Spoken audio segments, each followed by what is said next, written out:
I got my binding strip on.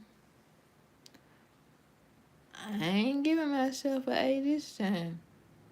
'Cause, baby, this little corner right here gave me a whole problem.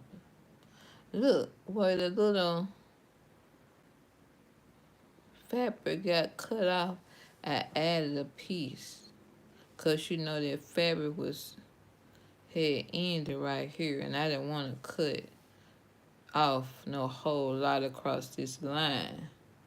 So where the little part didn't meet, I added a patch. I mean, it is quilting, so I had to do what I had to do. So I added a little piece on. And then if you look back here, you can see how I add that little piece on where that fabric cut off right here. And then all this was white. So I added a little piece on so the white wouldn't show. Because the banding strip, by the time I tried to run the banding strip across this way, that didn't work out. So now I got to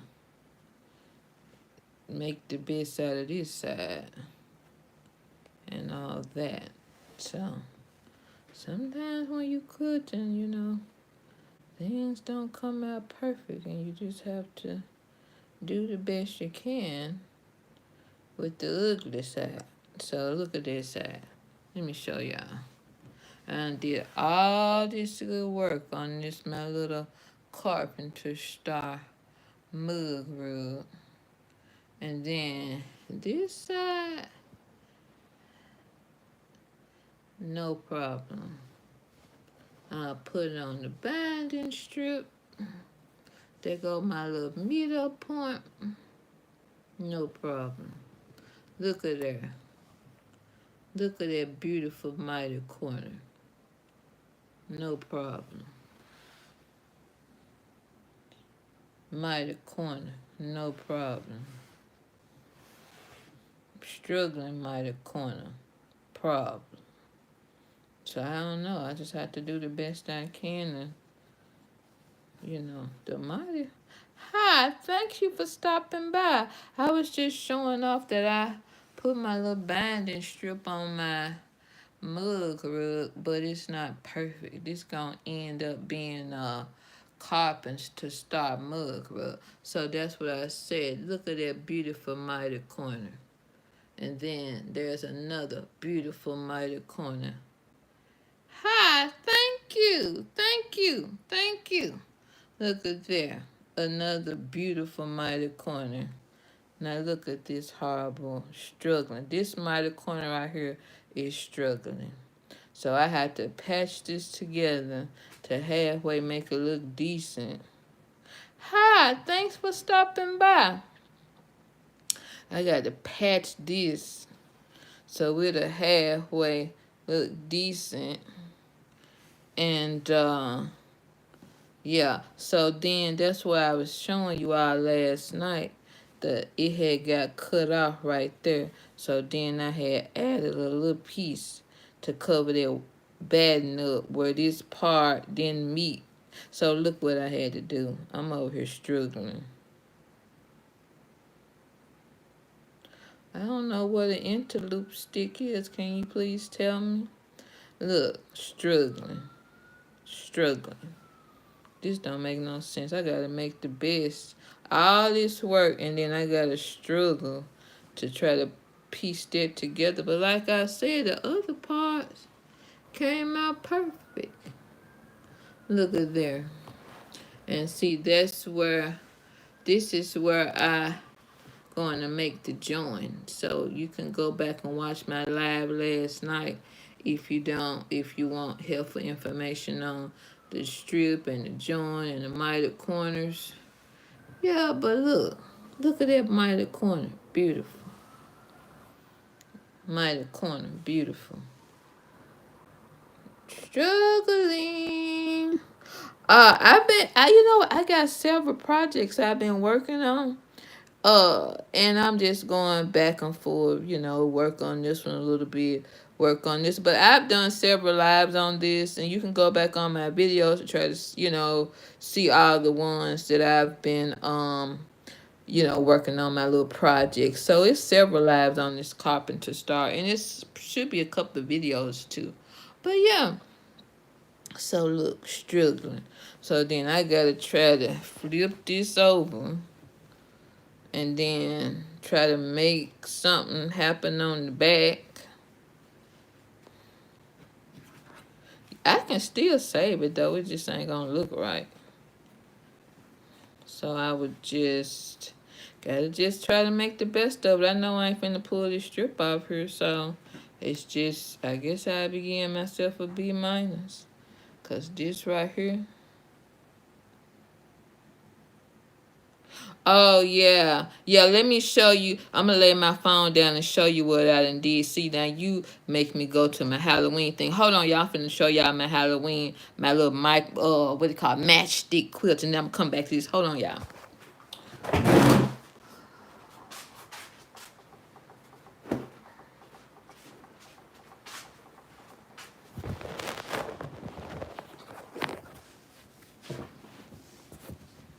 This my magic quilting that I'm working on. So once I get this done,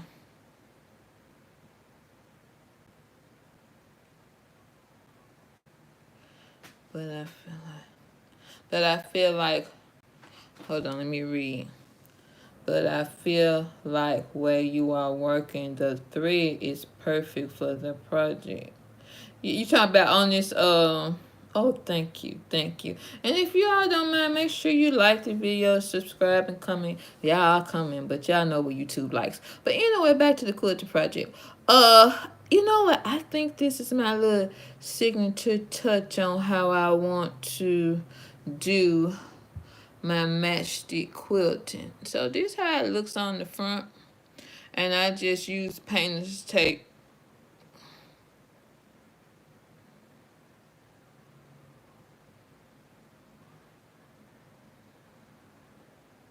Oh yeah. But yeah, I just showing this off, and I'm gonna go back to my little carpenter star mug rug. But yeah, this is my little matchstick quilting I'm working on. I hope to have it done by Halloween.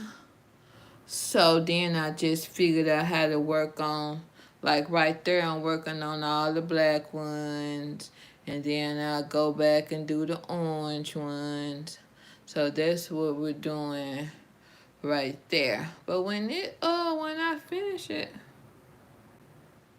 yes, thank you. Thanks to everyone that stopped by tonight. I just stopped in to kind of show off what I'm working on.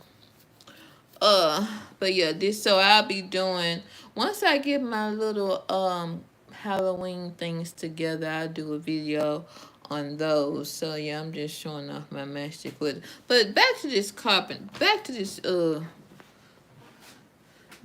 struggling. Does everyone in here know how to do the mitered corners in quilting?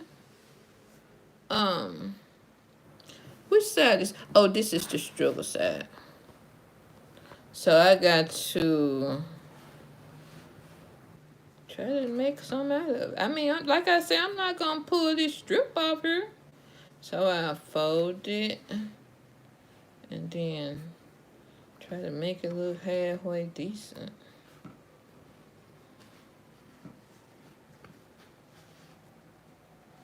See, that's what you have to see. Like somebody said, people on YouTube try to make like things perfect, but they not. Because I got to make the best out of this little corner right here. But luckily, I had did it. Then I just had to come back to it and try to, make the best out of it.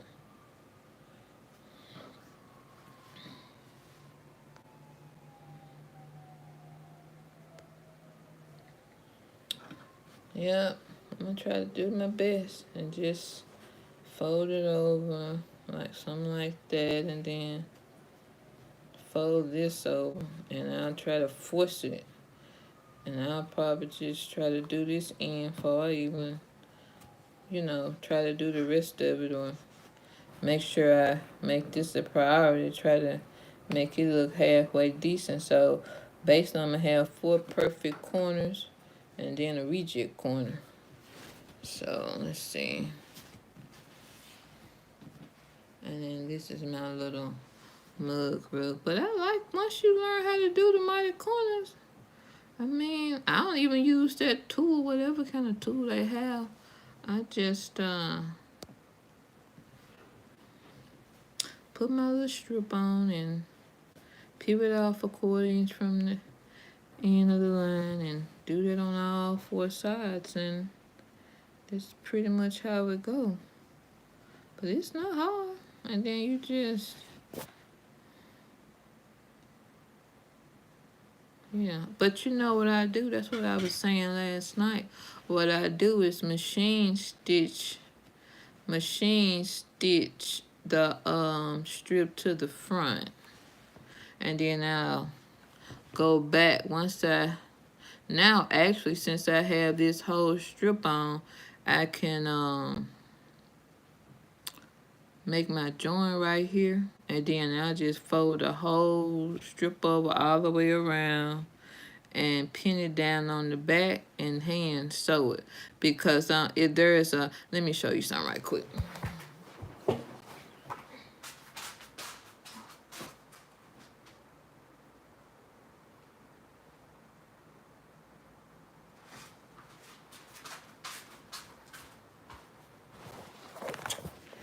The reason I started to, well, I started off hand piecing, hand quilting, so I can go back and forth. But the reason, you're not being annoying. The reason I started to, one of the, I, wanted to do a little hand. I don't want to get 100% away from my handwork, so I can do some things by machine, some things by hand. But the reason I started to hand stitch it to the back is because if you machine stitch it to the front and the back, you end up with that line right there, and it goes all the way around, and that's something I don't want.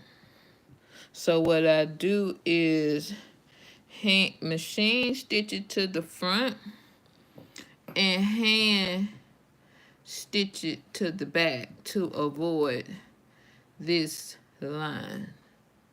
So let me show y'all something where you will see what I did and it don't have the line. See, look at this right here. You can see where I machine stitched it to the front.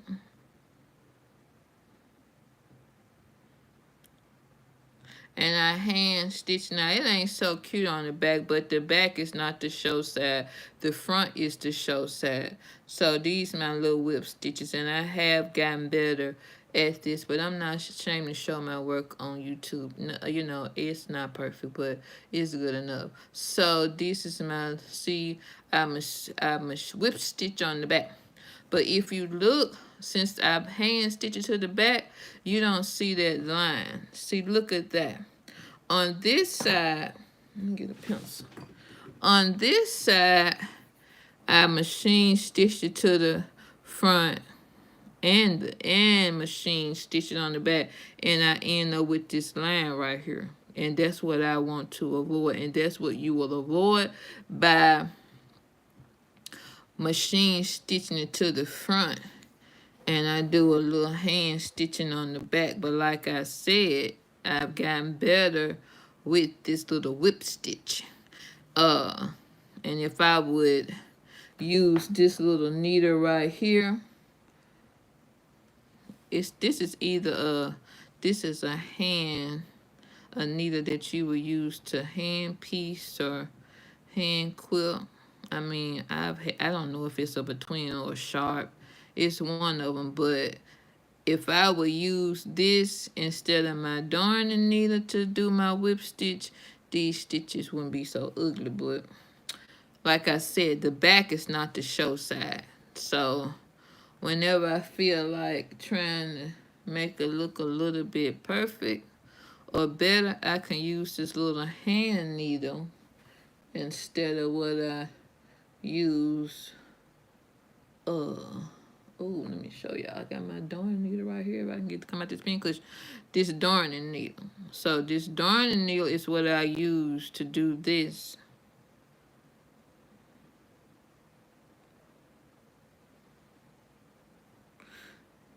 Yeah. And so this is what I use to, sew my little strips on, my little join strips on the front, and do my whip stitch on the back. And then, but if I was to use this little hand needle, this is either a between or a sharp. It may be an applique. I think it's an applique needle. If I would use this needle to do my whip stitch on the back, these stitches wouldn't be so ugly, but they're ugly, but that's okay. Because like I said, the back is not the show side, the front is the show side. And again, the reason I machine sew my binding strip to the front and hand sew it to the back is to avoid this line right here coming through the front. So when you sew it on the back, you just pick up a little bit of that backing fabric with that needle and do that little whip stitch. You can pick up maybe a little fabric and a little band, but you definitely don't bring that needle from the back to the front when you sewing the strip onto the back, because you want to avoid that line right there. Yeah, but I just came on to show y'all my well, first of all, that I have sewn my binding strip onto my carpenter star mug rug, and all my corners are perfect. But the little struggle corner, this little ugly corner right here, I got to figure out. I got to make the best of it. It ain't perfect. So when you quilting, everything ain't gonna be perfect. Sometimes you're gonna have to do what you're gonna have to do to kind of piece it together and make it look halfway decent. So yeah, but it came out pretty good, and this is my quilting on the back. So my goal was for the quilting to look like a carpenter star on the back. Uh well, I feel that some machines make better stitches than others.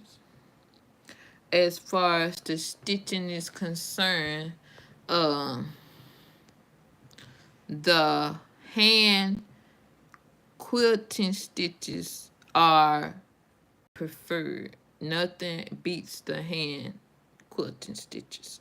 And then but the thing is, you don't do all your quilting work with the same needle. For the when you piece your pieces together, like when you go to sew your little squares together, if you're working with triangles or whatever pieces you're working with, you sew them together on your machine with a 80-12. When you go to sew all 3 layers together, you can either use a 90-14 or a 75-10. Now, I just started using that 75-10, and I did like the way some of the stitches came out. I used some of that 75-10 on my Halloween. Let me show y'all.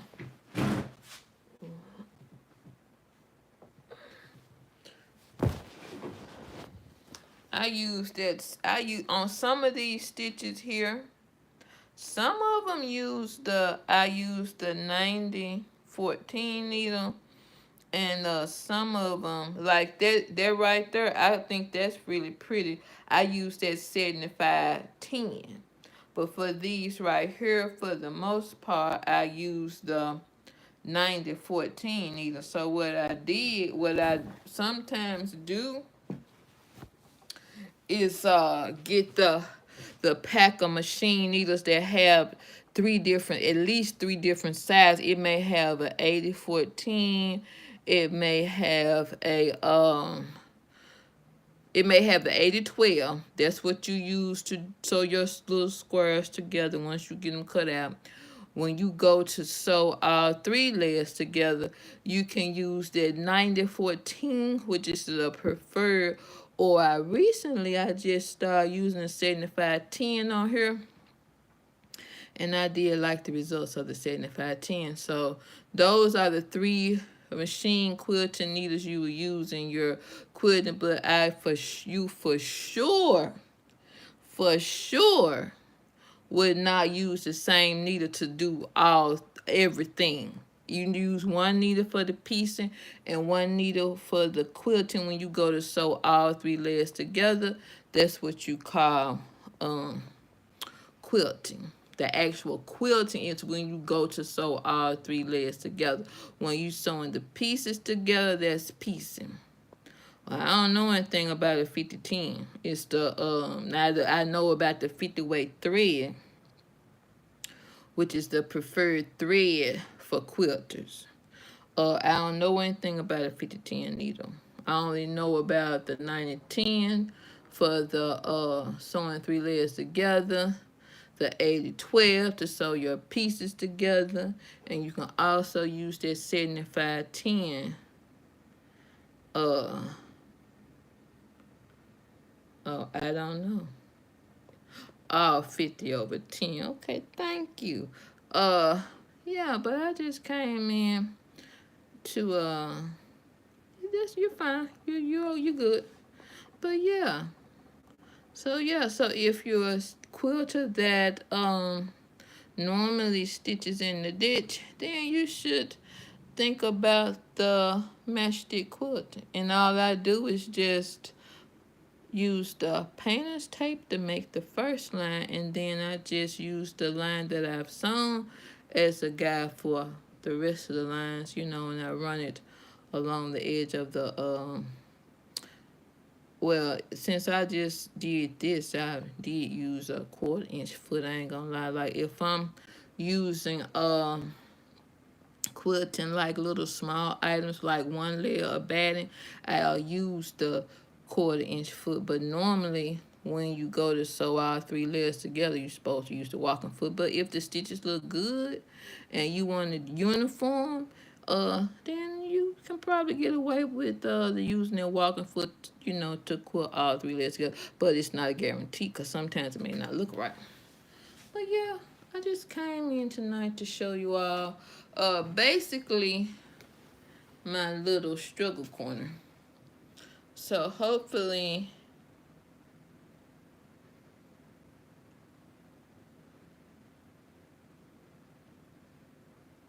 yeah, you do whatever's meant that is best for you. Oh, okay. Okay. How long have you been quilting? How long have you been doing quilting?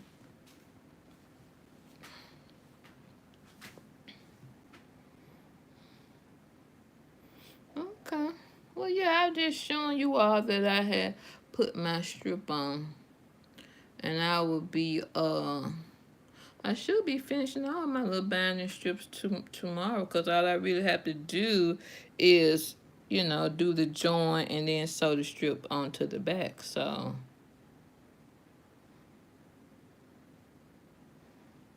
yeah, but sometimes, now I ain't gonna lie, the fabric in the quilting shops are high. But sometimes if the chain store fabric is pretty, not paper thin, you can kind of get away with it, because this black right here. Now, normally I do get fabric from the quilt shop, but I will go to a chain store every now and then. And if it's something, this black came from a chain store. But I did get that Montebello black, and solid. It's a black. It's better quality than that, but it's acceptable. I mean, you just can't tell here that it came from a chain store. Now this came from a chain store. This came from a chain store. So this red and white came from a chain store. This black came from nope. This red and white came from the quilt shop. This black came from a chain store. So I mean, if you put it together, people ain't gonna know. You kind of get. Oh, okay. Okay, well, you'll be all right. And I thank you for stopping by and watching my video. Thanks everybody that stopped by and watched my videos. Please go and watch all my other videos. And make sure you subscribe to the channel. You comment on my videos. And go and watch some of my other videos. Thanks for stopping by. Check you later.